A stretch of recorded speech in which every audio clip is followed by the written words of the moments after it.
Howdy do, fella kids.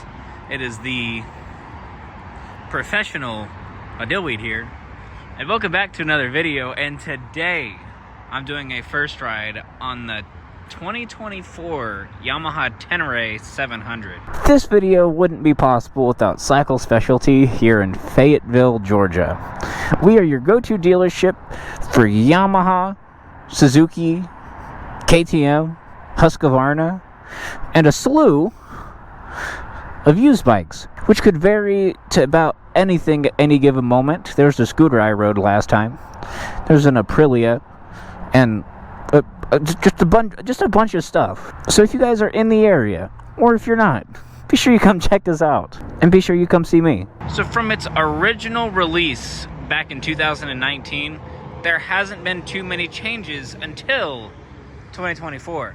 Sure, just looking around it, you won't see too many until you come up here to the front, and you will see that you've got a nice full LCD display here, and you also get some few extra quirks and features through that. Daddy Doug, please don't sue me, and I will go through all of them with you.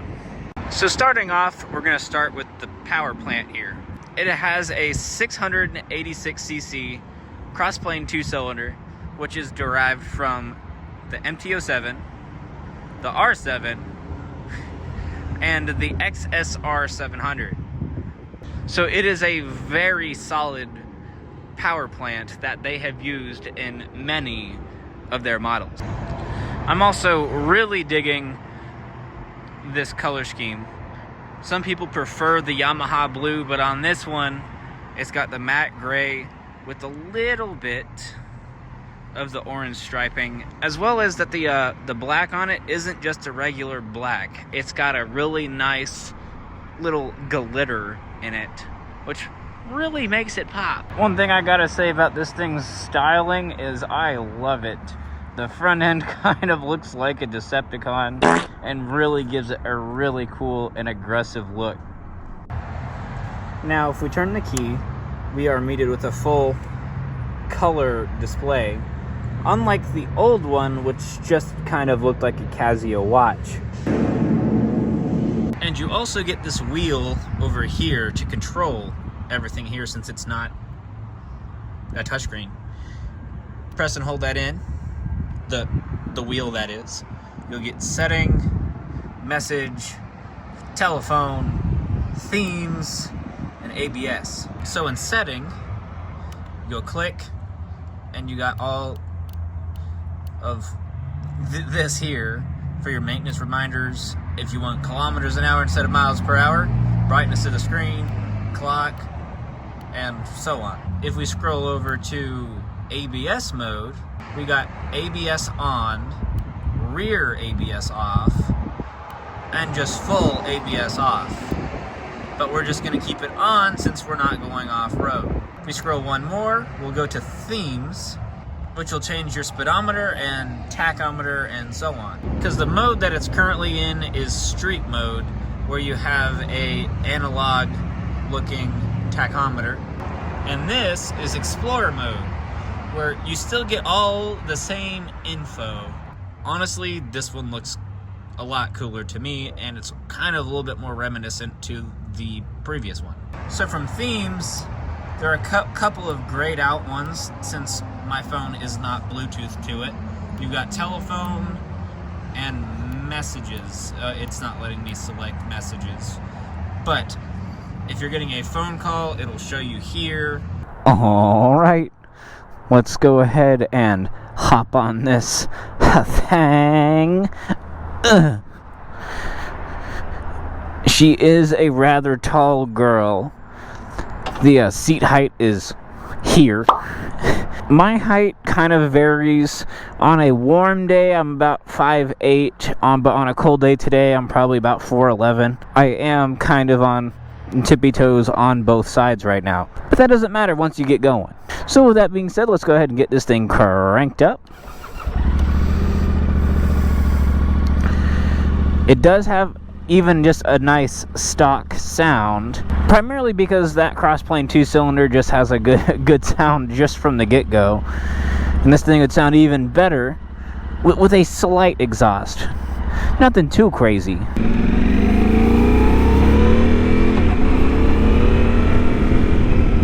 See, once I'm rolling, I can hardly notice the height. But then, say if I come to a stop sign, is whenever you really start to notice it. So right off the bat, this thing is actually pretty comfortable, especially if you're one of those guys that like to ride to your trails instead of just trailer it over. Ooh, and this thing's really agile too, which comes to no surprise. It is actually very well balanced. And then here we coming up to a full stop. I'm on my little tippy toes because I'm a little small boy, especially whenever it's this cold out.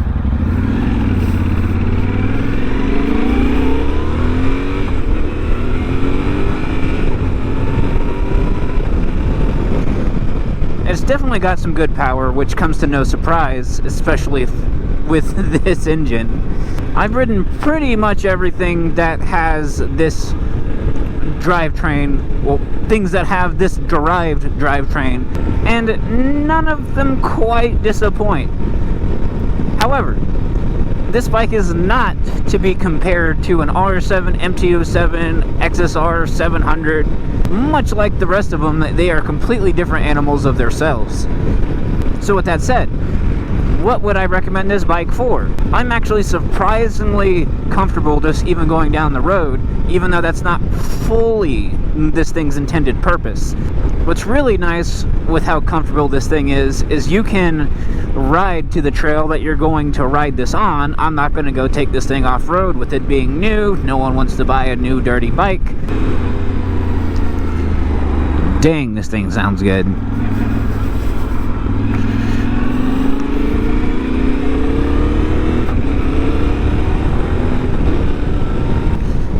But what sucks is once I get up to speed, I can't hear it anymore, which is where a nice exhaust would come into play. I keep getting distracted. Something this thing would be really nice for is to hop between trails. Since it is street legal, you can hop between trails and even still be comfortable on the road as well as off-road. And then whenever you're done doing your trail riding, you can ride it back home with no issue or being uncomfortable of any sorts. So some of the competitors for this guy aren't gonna all be exactly identical to this, which is why they're competitors. Would be like, say, the Suzuki V-Strom, which I actually do have a video on, as well as a KTM 890 Adventure.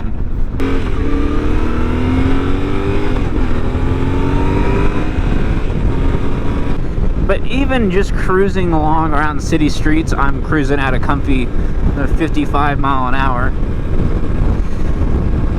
And it has no problem doing so. The windscreen is a little small. Anything that's past here, which is about the top of my helmet, because I can feel the wind hitting the top of my helmet, is unprotected, as well as anything that's about over here. Oh yeah, this thing's got some good get up and go. You definitely wouldn't be using that much power off-road, unless if you are, then you are cooler than me. One other thing you have on the other side from this here USB port is a physical button for your ABS. So you can quickly turn it back on if needed. For some reason, it doesn't turn it off, it just turns it back on. So if you're hopping back on the road and you don't want to fiddle with going into the screen, then you can just quickly go slab. And so far, I have nothing but good things to say about it. Because for one, even just if you are hopping between trails, this thing is incredibly smooth at doing so. Somebody's over there getting a driving award. Good job. Surprisingly, this thing is actually crazy fun even just here on road. I can't imagine the fun I would have even putting down a gravel road I could thrash through that little swamp right there. That'd be fine, right?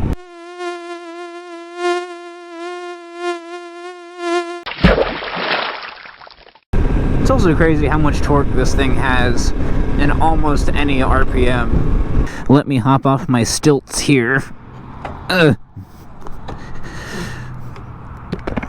gotta say, I love this thing. I really do. So, who is this designed for? People I'd recommend this to is someone that's trying to get a little bit more of a beefy off-roader. This is a really good option. And with how forgiving Yamaha is, you would thrash this thing on the trails all day long and you're not going to run into any issues. Let me give you a situation right quick. So let's say you only have an off-road dirt bike, but you love thrashing the trails, you just sold your truck, you don't have any way to get your dirt bike to the trails. This would be a good option for you because it can take itself there. So if you guys have any questions about this wonderful machine here, I have our information down in the description below, or if there's any other bikes that you want to see me do a video on, I'll try my best to find the keys for it.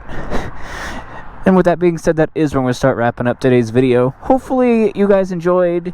If you did, be sure you show some support by dropping a like. If you're new around here, consider hitting that subscribe button. And most importantly, be sure you hit that booty. I'll see you guys in the next one. Peace out.